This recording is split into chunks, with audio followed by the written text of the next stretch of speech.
7 தமிழ், பொறுப்பும் பொது நலமும்.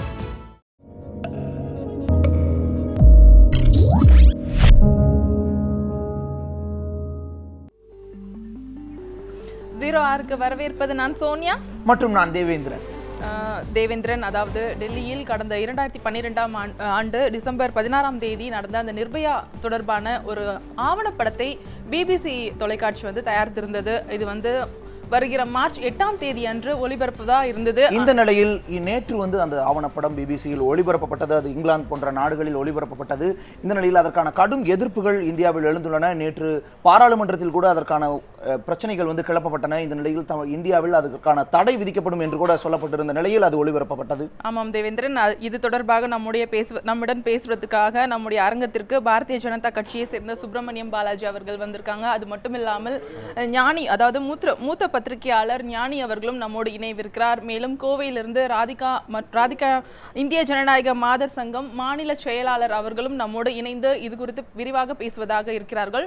இந்த நிலையில் அது குறித்து பேசுவதற்கு முன்பு ஒரு செய்தி தொகுப்பை, இது தொடர்பான செய்தி தொகுப்பை பார்த்து விடலாம். கடந்த 2012ஆம் ஆண்டு டெல்லியில் மருத்துவ மாணவி பாலியல் வன்கொடுமை செய்யப்பட்ட நிகழ்வு இந்தியாவையே உலுக்கியது.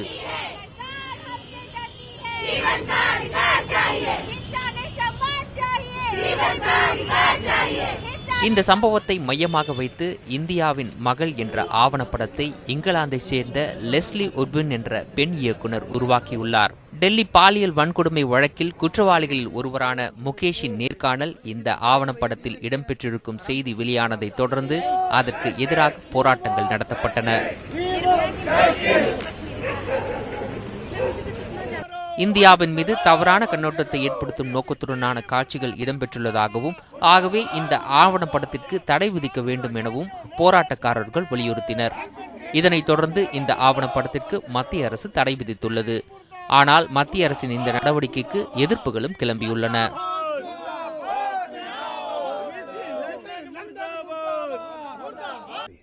और इसमें सरकार के अलावा सिर्फ सरकार को ब्लेम न करो. அந்த ஆவணப்படம் ஒளிபரப்பாவதற்கு முன்னரே நாடாளுமன்றத்தில் அதன் காரணமாக சர்ச்சைகள் எழுந்தன. குற்றவாளிகளிடமிருந்து பெறப்பட்ட சில தகவல்கள் அதில் வெளிப்படுத்தப்பட்டுள்ளன என்று கருதுகிறேன். நம் நாட்டை இழிவுபடுத்தும் விதமான எந்த விஷயமும் அந்த ஆவணப்படத்தில் இருக்கும் என்று நான் கருதவில்லை. பாலியல் வன்கொடுமை, கொலை, தீவிரவாதம் என எந்த குற்றம் சாட்டப்பட்டாலும் தனது தரப்பு நியாயத்தை முன்வைக்க குற்றம் சாட்டப்பட்டவர்களுக்கு வாய்ப்பளிக்கப்பட வேண்டும். दुनिया को दिखाओ ना कि रेपिस्ट कैसे होते हैं और किस तरह से बात करते हैं लोग और कितने नीच और दरिंदे होते हैं, दिखाओ. லெஸ்லியின் இந்த ஆவணப்படத்தை வரும் 8ஆம் தேதி சர்வதேச பெண்கள் தினத்தன்று ஒளிபரப்ப பிபிசி செய்தி தொலைக்காட்சி திட்டமிட்டிருந்தது. இந்நிலையில் கடும் எதிர்ப்பலை இந்தியாவில் எழுந்ததை அடுத்து திட்டமிட்டதற்கு முன்னதாகவே பிபிசி இந்தியாவின் மகள் ஆவணப்படத்தை நேற்று ஒளிபரப்பியுள்ளது. ஆனால் அந்த ஆவணப்படம் இந்தியாவில் ஒளிபரப்பப்படாது என்று பிபிசி தரப்பில் தெரிவிக்கப்பட்டுள்ளது. இதனிடையே ஆவணப்படம் வெளியானதற்கு பாலியல் வன்கொடுமைக்கு ஆளாக்கப்பட்ட பெண்ணின் பெற்றோர்கள் எதிர்ப்பு தெரிவித்துள்ளனர்.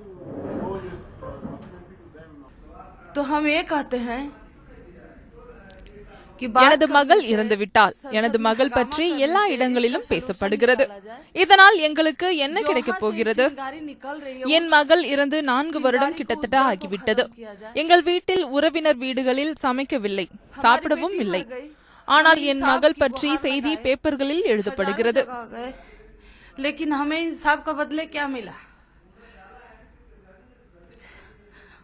மேலும் டிவிகளிலும் என்னுடைய மகள் பற்றிய செய்திகள் வருகிறது. இதனால் என்ன முடிவுகள் எட்டப்படும்? बच्चों का पेपर है, बच्चे अलग से परेशान है. इसका सजा हम क्यों भुगत रहे हैं?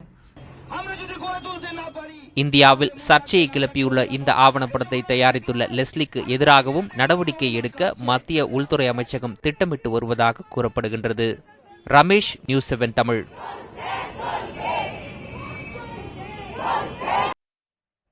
நேற்று பிபிசியில் ஒளிபரப்பப்பட்ட இந்தியாவின் மகள் ஆவணப்படத்திற்கு இந்தியாவில் எதிர்ப்பு கிளம்பியுள்ளதை பற்றிய ஒரு செய்தி தொகுப்பை பார்த்தோம். இதனைத் தொடர்ந்து நமது விருந்தினர் பாஜகவை சேர்ந்த சுப்பிரமணியம் பாலாஜி அவர்களிடம் ஒரு கேள்வி முன்வைப்போம். ஐயா, இந்த படம் ஒரு உண்மை சம்பவத்தை அடிப்படையாக குறித்து ஆவணப்படம் தயாரிக்கப்பட்டிருக்கு.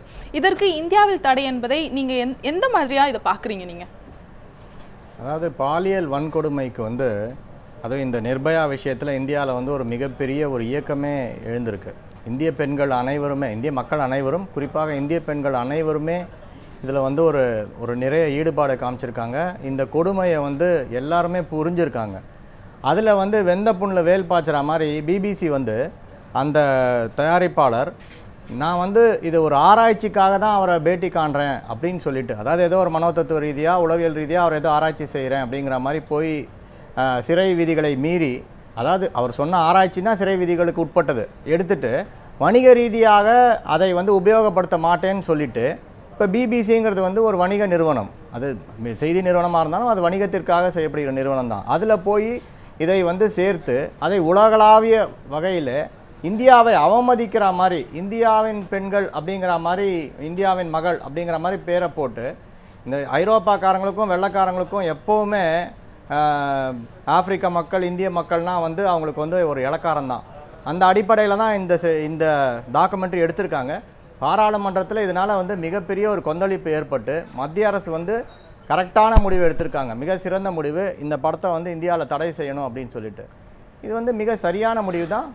நிச்சயமா இந்த விஷயங்கள் ஒரு குற்றச்சாட்டை முன் வச்சிருக்கீங்க. மக்கள், மேற்கத்திய மக்கள் அனைவருக்குமே இந்த மாதிரி ஒரு மனநிலை தான் இருக்கின்றது, இந்தியர்கள் மீதான ஒரு மனநிலை என்பது குறித்து சொல்லியிருக்கிறீர்கள். இந்த விஷயங்கள் குறித்து கோவையிலிருந்து நம்முடன் இந்திய ஜனநாயக மாதர் சங்கத்தை சொல்றேன். ஐரோப்பாலையும் அமெரிக்காலையும் இந்தியாவை விட அதிகமான பாலியல் பலாத்காரங்கள்லாம் நடக்குது. ஆனால் அவங்க அதெல்லாம் வெளியில் சொல்கிறது. நிச்சயமா இந்த விஷயத்தை பொறுத்தளவு இந்தியாவின் மீதான பார்வை இப்படி இருக்கின்றது என்ற ஒரு குற்றச்சாட்டை முன்வைக்கிறீர்கள். இந்த விஷயத்தை குறித்து இந்திய ஜனநாயக மாதர் சங்கத்தை சேர்ந்த ராதிகா அவர்கள் நம்மோடு இணைந்திருக்கிறார் கோவையிலிருந்து. அவரிடம் இந்த கேள்வி வைக்கலாம். இந்த விஷயத்தை குறித்து இந்தியாவில் இந்த ஆவணப்படத்திற்கு தடை விதிக்கப்பட்டுள்ளது, அது குறித்து உங்களுடைய பார்வை என்னவாக இருக்கின்றது? இது போன்ற பெண்களுக்கு எதிரான இந்த மாதிரியான விஷயங்களை குறித்தான ஒரு ஆவணப்படங்களை நீங்கள் எப்படி பார்க்கிறீர்கள்?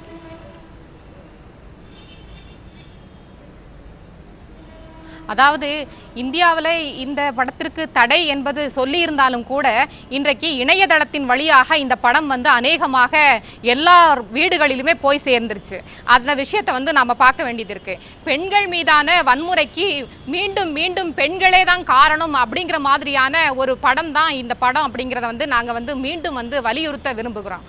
முகேஷ் சிங், அந்த குற்றவாளி முகேஷ் சிங் என்ன சொல்லியிருக்கிறாருன்னா, இந்த பாலியல் வன்முறை நிகழ்ந்ததற்கு, இது மாதிரியான பாலியல் குற்றம் வந்து அந்த பெண்ணை தாக்கியதற்கு முக்கிய காரணம் என்னன்னா, நாங்கள் பாலியல் வன்முறைக்கு உள்ளாக்கப்படுகிற போது அந்த பெண் தடுக்காமல் இருந்திருந்தால் நாங்கள் தாக்கி இருக்க மாட்டோம் அப்படிங்கிற மாதிரியான விஷயத்தை சொல்லியிருக்கிறாரு. மீண்டும் மீண்டும் வந்து இந்தியாவில் வந்து பெண்கள் மீதான வன்முறைக்கு பெண்களே காரணம் அப்படிங்கிற மாதிரியான ஒரு கருத்தை ஆழமாக பதிவு செய்யக்கூடிய விதமாக இந்த ஆவணப்படம் இருக்கு. இந்த ஆவணப்படத்தை கடுமையாக நாங்கள் எதிர்க்கிறோம்.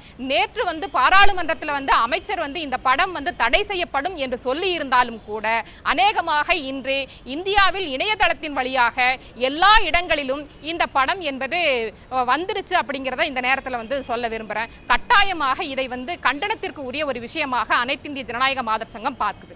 அம்மா, லெஸ்லி உத்வினை பொறுத்த வரைக்கும் அவங்களும் ஒரு பாதிக்கப்பட்ட பெண், அதாவது பாலியல் வன்கொடுமையால் பாதிக்கப்பட்ட பெண் தான் என்று அவங்க முன்னிறுத்தி சொல்லியிருக்காங்க. எனக்கு வந்து நானும் பாதிக்கப்பட்டிருக்கேன், இதனை தொடர்ந்து தான் நான் இந்த விஷயத்தை கையில் எடுத்து உலகத்துக்கு சொல்லணும்னு நினைச்சேன்னு அவங்க சொல்லியிருக்காங்க. அதுல நியாயம் இல்லைன்னு நினைக்கிறீங்களா?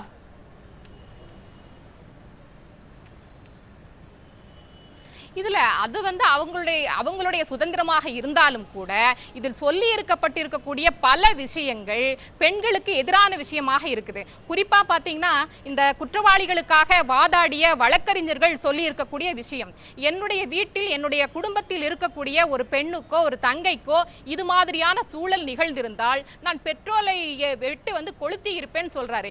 இது மாதிரியான பேச்சுக்கள், இந்த மாதிரியான வாதங்கள் எல்லாம் மீண்டும் மீண்டும் வந்து பெண்களை வன்முறைக்கு உள்ளாக்க தூண்டுமே தவிர இது குறைப்பதற்கான எந்த நடவடிக்கைக்கும் போகாது.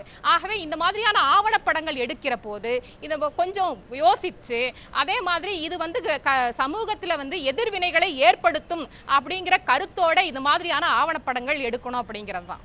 நிச்சயமா இந்த ஒரு விஷயத்தை முன் வச்சிருக்காங்க. இது சமூகத்தில் எதிர்வினைகளை ஏற்படுத்தும் அப்படிங்கிற ஒரு விஷயத்தை முன் வச்சிருக்காங்க. இந்த எதிர்வினை அப்படிங்கிறது அந்த படத்தை எடுத்தவரை பொறுத்தளவு அது சமூகத்திற்கு ஒரு மாற்றத்தை ஏற்படுத்தும், பெண்களுக்கான ஒரு பாதுகாப்பை உறுதிப்படுத்தும், அந்த விழிப்புணர்வை ஏற்படுத்தும்னு அவங்க ஒரு வாதத்தை முன் வச்சிருக்காங்க. அதை நீங்க எப்படி பாக்குறீங்க? இந்த தடையின் மூலமா அது பாதிக்கப்பட்டு விடாதா? இல்லை, அப்படி சொல்லக்கூடாது. ஏன்னா இப்போ உலகளாவிய பயங்கரவாத இயக்கம் இருக்குது ISIS. அவங்க வந்து எங்களுடைய கிலாஃபத்துக்காக நாங்கள் செய்கிறோன்னு சொல்லிட்டு மிக கொடுமையான வீடியோக்கள் வந்து அவங்க எடுத்து ஒளிபரப்பிட்டிருக்காங்க. இப்போ இது அவங்க தரப்பு நியாயத்தை பார்க்கணும் அப்படின்னு சொல்லிட்டு அவங்க செய்கிறத வந்து நம்ம கேட்குறதுக்காக அந்த வீடியோவை போட்டு பார்க்க முடியாது. அதை வந்து ஊடகங்கள்லாம் போட முடியாது. அது வந்து ஒரு மட்டமான செயல். அந்த மாதிரி ஒரு செயல்களை வந்து நியாயப்படுத்துகிற மாதிரியோ இல்லை அந்த செயலை வந்து இன்னும் மீண்டும் மீண்டும் அவங்க சொல்கிற மாதிரி பெண்களை இழிவுபடுத்தும் விதமாக கிளறுற மாதிரியோ இருப்பதெல்லாம் வந்து நம்ம தடுக்கணும். இப்போ பார்த்திங்கன்னா ராமாயணமே வந்து இதே மாதிரி தான். ராவணன் என்பவன் வந்து அடுத்தவர் மனைவியை தூக்கி கொண்டு போனது தான் ஆரம்பித்தது தான் ராமாயணம். இது நம்ம புராணத்திலே இருக்குது. இது ஒன்றும் புதுசு கிடையாது. அதனால் அதில் எப்படி இயல் இசை நாடகத்தில் அதை எப்படி அது ஆட்கொள்ளப்பட்டதோ அந்த ராமாயண சம்பவங்கள் வந்து எதை சொல்லணும் எதை சொல்லக்கூடாதுன்னு அதில் விஷயங்கள் இருக்கோ அதே மாதிரி இந்த மாதிரி விஷயங்கள்லையும் எதை சொல்லணும் எதை சொல்லக்கூடாதுன்னு இருக்குது. அதாவது படித்தவர்களுக்கு தெரிந்தவர்களுக்கு புரிந்தவர்களுக்கு கெட்ட விஷயத்தில் வந்து நல்லதை எடுத்துக்கிறதுக்கு தெரியும்.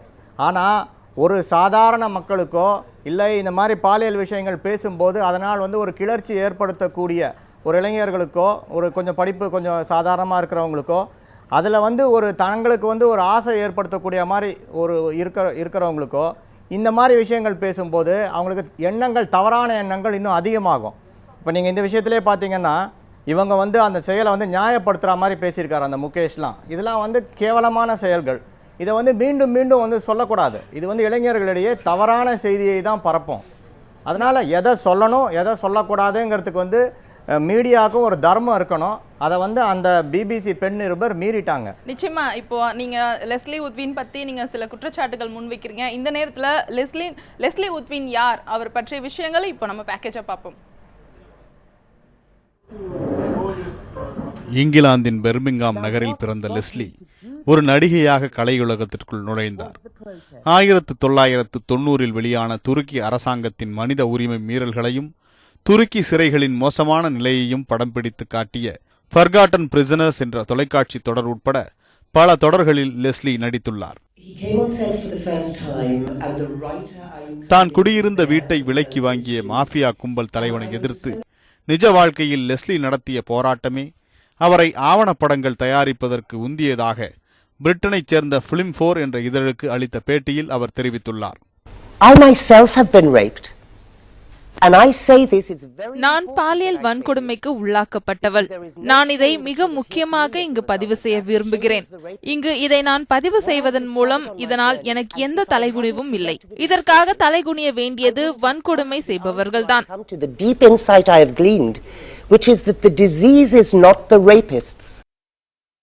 இந்தியாவின் பெயருக்கு களங்கம் விளைவிக்கும் வகையில் இந்தியாவின் மகள் என்ற இந்த ஆவணப்படம் திட்டமிட்டு எடுக்கப்பட்டது என்ற குற்றச்சாட்டை லெஸ்லி முற்றிலும் மறுக்கின்றார். உலகம் முழுவதும் 5 பெண்களில் ஒரு பெண் பாலியல் வன்கொடுமைக்கு ஆளாக்கப்படுவதாக கூறும் லெஸ்லி தானும் இதனால் பாதிக்கப்பட்டவர் என்றே கூறுகின்றார். இந்தியாவின் மகள் ஆவணப்படம் குறித்து கருத்து தெரிவிப்பதற்கு முன்னர் முதலில் அதை ஒருமுறையாவது பார்க்க வேண்டும் என்ற வேண்டுகோளை முன்வைக்கின்றார் லெஸ்லி. லெஸ்லி உத்வின் பற்றிய அந்த செய்தி தொகுப்பை பார்த்தோம். தொடர்ந்து பேசலாம். 0R இடைவேளைக்கு பிறகு தொடரும்.